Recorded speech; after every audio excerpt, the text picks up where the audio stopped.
KBG Trips. Think holidays. Think KBG Trips. For bookings and inquiries, WhatsApp 9629911889. பெண்களின் பெருமை பேசும் பிரத்யேக ஜவுளி கலெக்ஷன்கள், trending sarees, blouses, salwars, kurtis, Dress and Materials. Mayura Silks and Fashion. நீ திருடல, ஏமாத்தல, தப்பு பண்ணல.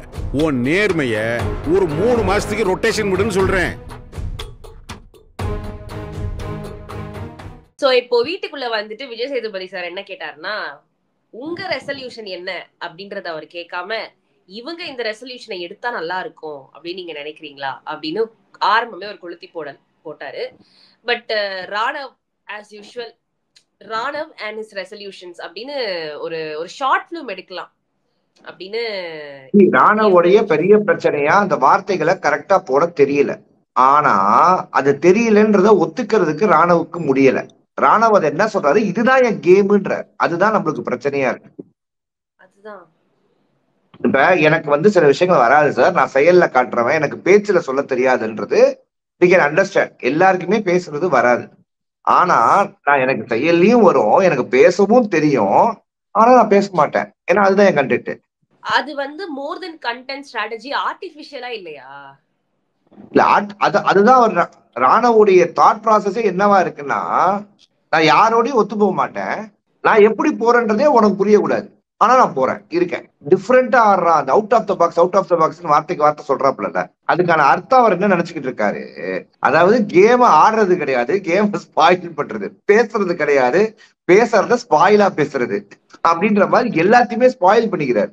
ராணவ் ஒரு நல்ல பையன் தான், அதுலதான் எனக்கு மாற்று கருத்தே கிடையாது. ராணவ் நம்மளுக்கு தம்பி மாதிரி தான். முத்துக்குமரன் எப்படி ஒரு தம்பி மாதிரியோ ராணவும் அந்த மாதிரி ஒரு தம்பி மாதிரி தான் நம்ம. அப்படின்னு இருக்கும் பட்சத்துல ராணவ் அந்த இடத்துல போய் பேசுற கண்டென்ட் எல்லாமே இன்னைக்கு பிளாஸ்ட் ஆயிடுச்சு. இன்னைக்கு 2 வகையான சோசியல் மீடியா கமெண்ட்ஸ் உங்களால பார்க்க முடியும். ஒண்ணு, ராணவுக்கு பேசவே தெரியல சார் அப்படின்னு ஒரு குரூப். இன்னொரு குரூப், ராணவை இன்சல்ட் பண்றாரு விஜய் சேதுபதி. இப்ப இந்த 2த்துல நம்ம எதை எடுத்துக்கணும்? ராணவ் இதுதான் என் கேம்னு சொல்லனா மேபி விஜய் சேதுபதி சார் பேச விட மாட்டேங்கிறாரு, அந்த மாதிரி ஏதாவது நம்ம நினைச்சிருக்கலாம். இல்ல, அவர் பேச விடுறாரு, ராணவுக்கு ஸ்கிரீன் ஸ்பேஸ் தராரு. நேத்து என்ன சொல்றாங்க, ராணவுடைய ஃபேமிலியை பத்தி விஜய் சேதுபதி கேட்கலன்னு ஒரு பொருளையை கலந்து விட்டாங்க ஃபுல்லா சோசியல் மீடியால. இந்தியா வெஸ்ட் ஆஸ்திரேலியா மேட்சுக்கு என்ன கேக்குறாங்க, இல்ல எனக்கு புரியல மக்களே, ஐ எம் ஒன்லி பிபி ஜோல்டர். அவ்வளவுதான் அவ்வளவுதான் சார். இன்னும் 3 வாரம் தான் இது, அப்புறம் 3 வாரத்துக்கு அப்புறம் நம்ம அங்க போறோம், சரிங்களா? இல்ல, ஆக்சுவலா அந்த மேட்ச் எல்லாம் கரெக்டா சொல்ற ஒரு ஜோதிடர் இருக்காரு, எனக்கு தெரிஞ்ச ஃப்ரெண்ட் ஒருத்தர் இருக்காரு, அருண் த மென்டலிஸ்ட்னு சொல்லிட்டு அவருடைய இன்ஸ்டாகிராம் பேஜ் இருக்கும், நீங்க வேணா ஃப்ரீயா போய் பாருங்க.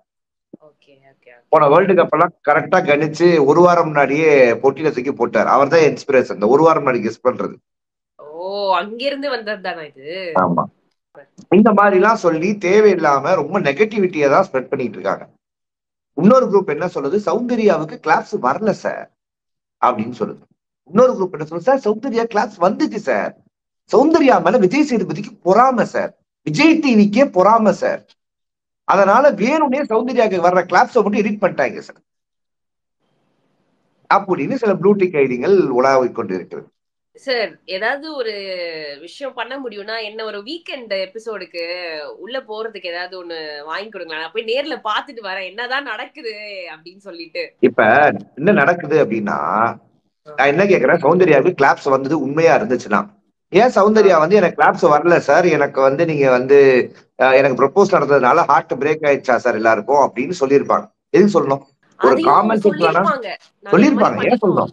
பேசுங்க அப்படின்னு அவங்க சொல்லி கொடுத்திருப்பாங்கன்ற பொறாமப்படுறாங்கல்ல, அவங்க சொல்லி கொடுத்திருப்பாங்க. அடிங்கடா, முட்டு குடுங்கடா, முடியலடா டே, புடிங்கடா ப்ளீஸ்டா டே, உங்களுக்கு ஒரு எண்டு இல்லையாடா அப்படின்ற மாதிரி இருக்கு. அந்த புள்ள பண்ணுதோ இல்லையோ, ஆனா நீங்க நல்லா பண்றீங்கடா. அப்புறம் அடுத்த வாரம் சௌந்தர்யா அவங்க தான் எவிக்ட் ஆயிடுவாங்களாம் அப்படி இப்படின்னு என்னென்னமோ சொல்றாங்க பயங்கரமா. பொட்டி சௌந்தர்யா அப்படின்னு ராயன் விஷால் அவங்கதான் தலைவர்களாக இருக்க வாய்ப்புகள் உண்டு மக்களே. தலைவீசே கிடையாது, 4 பேர் இருக்காங்களா? 4 பேர் தான் இருக்காங்க விமன் உள்ள, 4 மென் ஆவாங்க. அருண் டிடிஎஃப் வின் பண்ண வாய்ப்புகள் இருக்கா அப்படின்னு கேட்டா அது கொஞ்சம் வாய்ப்புகள் இருக்கும். அருண் இன்னைக்கு சூப்பரா ஒரு விஷயம் சொன்னாரு பாத்தீங்களா? விஷால் கேட்பாரு, இந்த டிக்கெட் டு ஃபினாலேனா என்னடா என்ன சொல்ல வருவாங்க அப்படின்னு கேட்டா, டிக்கெட் டு ஃபினாலேல வின் பண்றவங்க தான் ஒரு கையை பிடிக்கிறவங்களாம், இன்னொரு கை பிடிக்கிறவங்க தான் டைரக்ட் ஓட்டாம். அப்படியா? நானே ஒரு செகண்ட் கன்ஃபியூஸ் ஆயிட்டேன். போன சீசன்ல விஷ்ணு தானே டிக்கெட் அவர் அவர் என்ன சொன்னாருன்றத நீங்க கேம் பெர்ஸ்பெக்டிவ்ல பாக்குறீங்க ஜீவிகா, அது தப்பு. சரி, டிக்கெட் டு ஃபினாலேல வின் பண்றவங்க ஒரு கைய பிடிப்பாங்க அப்படின்னா அது அருண். யாரு கைய பிடிப்பாங்கன்னு நம்மளுக்கு தெரியும். ஓகேவா? ஓ நீங்க அப்படி வரீங்களா? ஆமா. இன்னொருத்தர் வந்து முத்துக்குமரன், அவர் வந்து அர்ச்சனாவின் கையை பிடித்து அருணுக்கு தருவார். ஏன்னா அவர் அங்காளி பங்காளி. நீங்க இந்த சம்பந்தமே இல்லாம பிபியோட கனெக்ட் பண்ணிக்கிறீங்க, எனக்கு புரியல. அவரு ரொம்ப ஒரு அண்ணன் சீரியஸா தங்கை சொன்னாரு. அர்ச்சனா அவர்களை வந்து அருணுக்கு வந்து கையெடுத்து கொடுக்கறது தான் இந்த மொத்த ஷோ அப்படின்றதான் அருண் வந்து புரிஞ்சிருக்காரு. அது விஷால் உட்கார்ந்து சீரியஸா கேட்டாரு பாருங்க, அங்க இருக்காரு விஷால். ஏன்னா மேட்ரிமோனி பார்ட்னர் தமிழ் மேட்ரிமோனி மக்களே. சோ இப்போ நெக்ஸ்ட் இந்த ரெசல்யூஷன் பார்ட்ல யாரு சொன்ன விஷயம் வந்துட்டு நல்லா இருந்துச்சு, அக்செப்டபிளா இருந்தது அப்படின்னு நீங்க நினைக்கிறீங்க? எல்லாருமே ஒண்ணு சொன்னாங்க. எனக்கு ராணுவம் மீது வைத்த அனைத்து விமர்சனங்களும் ஓரளவுக்கு ஓகேவா இருந்த மாதிரி தோணுச்சு. சௌந்தர்யா மீது சாரி ஜாக்லின் மீது முத்துக்குமரன் வைத்தார்ல, அது கூட எனக்கு ஓகேவா இருந்த மாதிரி இருந்துச்சு. இந்த ஃப்ரெண்ட்ஸை நம்பாதீங்க, டோன்ட் எக்ஸ்பெக்ட் டிசப்பாயின்மெண்ட். ஓகே. அதே மாதிரி தீபக் விஜய் விஷாலுக்கு தலையில கொட்டின மாதிரி ஒரு விஷயத்த சொன்னார்ல, டேய் அப்ரிசியேஷன்லாம் நாங்களே தர்றதுடா, நீ அதை எதிர்பார்க்காதடா, இப்படி பண்ணிட்டு ஓகேவா, இப்படி பண்ணிட்டு ஓகேவா அப்படின்னா எப்படி பண்ணும்? ஓட்டு போடணும், இப்போ ஓட்டு கேட்க வேண்டிய நேரம் வந்தாச்சுல அப்படின்னு ஒரு ஹைப் கொடுத்துட்டு, இப்போ நம்ம உங்களுக்காக ஓட்டு கேட்க போறது இல்ல, யாருக்கு ஓட்டு போடக்கூடாதுன்னு நினைக்கிறீங்களோ மக்கள். அதெல்லாம் அஞ்சிதா வந்து ராணவ சொன்னாங்கன்னு நினைக்கிறேன். ராணவ ஓட்டு போடக்கூடாதுன்னு சொன்னாங்க. ஆமா. சோ இந்த ஒரு பர்டிகுலர் செக்மெண்ட்ல சௌந்தர்யா வந்து ராணவ் மேல ஒரு அது வந்து ஒரு கன்சர்னா தான் நான் பார்த்தேன்.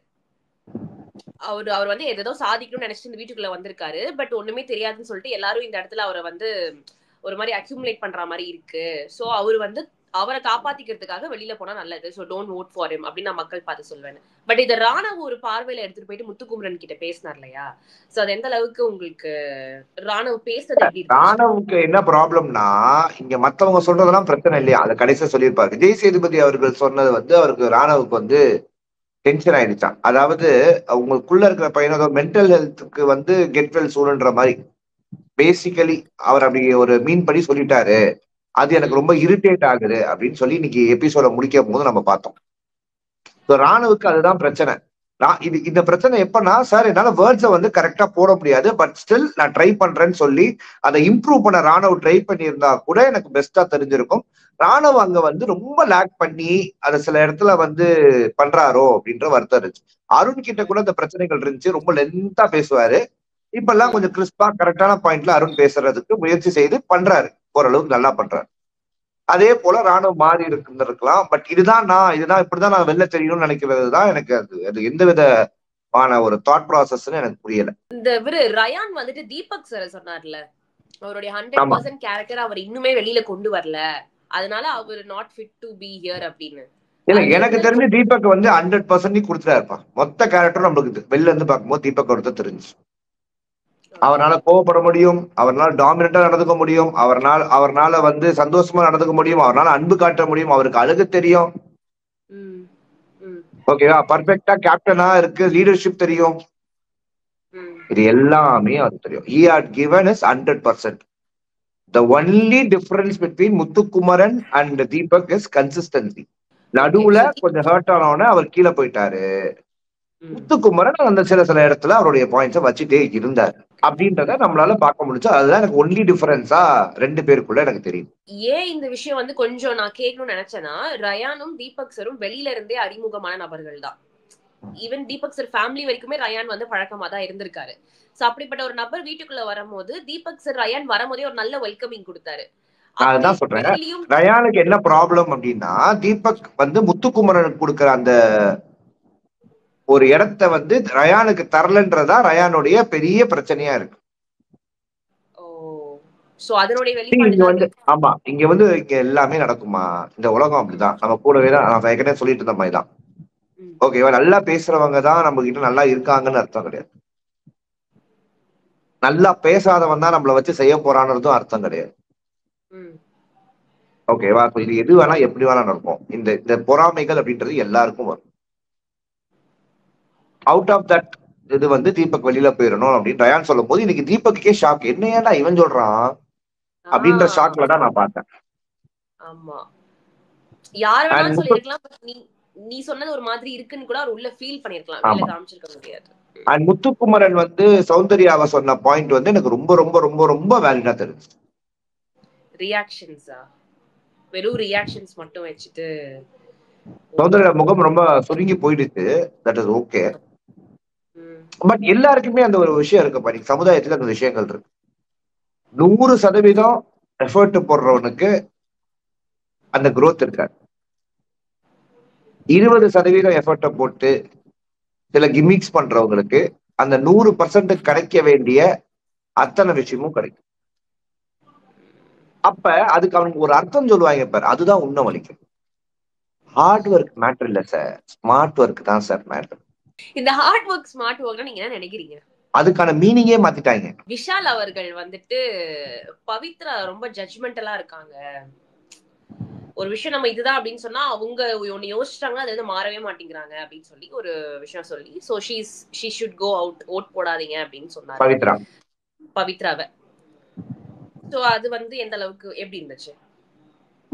பவித்ரா வந்து எஃபர்ட்டை வந்து போட்டாலும் அதை பேசல அப்படின்றத அவங்க ஃப்ரெண்டே வந்து சொல்லிட்டு போயிட்டாங்க. ஆமா, இந்த டிக்கெட் டு ஃபினாலே டாஸ்க்ல பவித்ரா அவர்கள் அவங்க 100% போடுவாங்க. ஏன்னா it is going to be individual fight, not be group fight. இனிமேதான் இருக்க போது குரூப்பா இண்டிவிஜுவலா என்ன ஏது, மக்கள் எதை பார்த்து ஓட்டு போட போறாங்க, நீ குரூப் ஆடுறியா, சிங்கிள் ஆடுறியா, உனக்காக ஆடுறியா, அடுத்தவனுக்காக ஆடுறியான்றதெல்லாம் இனிமேதான் பார்க்க போறாங்க மக்கள். ஓகேவா? இதுல பவித்ராவுடைய செயல்பாடுகள் எப்படி இருக்க போகுது அப்படின்றத நம்ம பொறுத்து இருந்துதான் பார்க்கணும். பவித்ரா இந்த கிரிட்டிக்ஸ் எல்லாம் எடுத்துப்பாங்க, கிரிட்டிசிசம் எல்லாம் எடுத்துப்பாங்கன்ற மாதிரி இருந்துச்சு. ஏன்னா நிறைய பேர் நிறைய சொல்லும் போது பொறுமையா அவங்க லிசன் பண்ணாங்க. அவங்க அக்செப்ட் பண்ணல, தவறான ஃபேஸ் ரியாக்ஷன்ஸே காட்டியிருக்க மாட்டாங்க. அக்செப்டன்ஸ் அவங்க இருக்கு, அதனாலதான் அவங்க ஏஞ்சல். அன்ஷிதா வந்து வெளியில வந்து சொன்னாங்க, ரொம்ப ரொம்ப பியூர் சோல் சார் அவங்க அப்படின்னு. பவித்ராவை பொறுத்த வரைக்கும் இப்பவும் அவங்களுக்கு தெரியாது வெளில நடக்குது, வெளில தெரிஞ்சதுக்கு அப்புறம் தெரியும். ஜாக்லின் ஒரு விஷயம் சொன்னாங்க, இந்த ரெசல்யூஷன் ஓட் போடாதீங்கன்னு சொல்றதுக்காக விஷால ஒண்ணு சொன்னாங்க. திரும்ப திரும்ப நான் விஷால் பத்தி வரேன்லாம் யாருமே நினைக்காதீங்க தயவு செய்து. நான் இதுல வந்து ஆக்சுவலா நோட் பண்ணி வச்சிருக்கேன், எதெல்லாம் கொஞ்சம் பேசுற மாதிரி இருக்கோ அதுதான் நான் கேக்குறேன், சரிங்களா? இப்ப அடுத்து வந்து ஜாக்லின் விஷால் பத்தி ஒரு பாயிண்ட் சொன்னாங்க இல்லையா, முன்னாடி ஒருத்தவங்களை வச்சுட்டு அவர் பின்னாடி சில விஷயங்கள் பண்றாருன்னு. முன்னாடி இருக்கிறவங்க எல்லாரையுமே இப்போ எவிக்டும் ஆயிட்டாங்க, இவர் மட்டும் உள்ள இருக்காரு, சோ அதுக்கு தகுதியானவர் அவர் கிடையாதுன்னு. செம்ம பாயிண்டா இருந்தது அது. லைக் நான் எதை பார்த்தேன்னா ஆஸ் அ கண்டஸ்டன்ட் அவங்க எப்படி ஒருத்தவங்க வந்து அனலைஸ் பண்ணி வச்சிருக்காங்க. இப்ப நம்மளாவது எல்லாரையுமே பாக்குறோம், அவங்க வந்து அப்பப்பதான் ஒருத்தரை பாக்குறாங்க இல்லையா, சோ என்ன ஒரு புரிதல் இருக்கு அவங்களுக்கு அப்படின்னு பார்த்தா நான் வியந்தேன். ஜாக்லினை பொறுத்த வரைக்கும் அவங்க விஷாலுடைய அந்த கேவலமான ஆட்டத்தை எப்பவோ கணிச்சிட்டாங்க. அதனாலதான் விஷால் அவங்க கிட்டயே எப்பவுமே பெருசா அனுபவிச்சு அக்செப்ட் பண்ணதே கிடையாது. அதாவது கிட்ட வந்து பேசுறது கூட பெரிய கான்வர்சேஷன்லாம் எதுவும் பெருசா ஜாக்லினுடைய இந்த 80 நாள் கணக்குல இருக்காது. அதனாலதான் விஷாலுக்கு ஜாக்லினை பிடிக்கவே பிடிக்காது. எல்லா வாட்டியுமே விஷால் ஜாக்லினை தான் நாமினேட் பண்ணிருப்பார். அது வீக்கெண்ட் ஆகட்டும், வீக் டே ஆகட்டும், என்ன இருந்தாலும் நாமினேஷன்லயும் ஜாக்லின் தான் இருப்பாங்க. யாரை பத்தியா தவறு சொல்லணும்னாலும் ஜாக்லினை தான் சொல்லுவாரு விஷால். ஈவன் சௌந்தர்யாவை பத்தி அவ்வளவு பெரிய கேரக்டர் அசாசினேஷன் நான் பண்ணது காரணமே ஜாக்லின் நைட். ஜாக்லினோட அவங்க இருந்தாங்க. ஆமா, ஜாக்லினோட அவங்க இருந்தாங்க, இந்த மாதிரி எல்லாம் பண்ணாங்க. ஒரு நாள் ஜாக்லின் மாதிரியே இவங்களும் இருப்பாங்களோ அப்படின்னு ஜாக்லின் சைட்ல போட்டு கேரக்டர் அசாசினேட் பண்ணாப்ல. இதெல்லாம் செஞ்சுட்டு தலைவன் வந்து உட்கார்ந்து இருக்கும் போது இன்னைக்கு தலைவி வந்து செஞ்சு விட்டாங்க.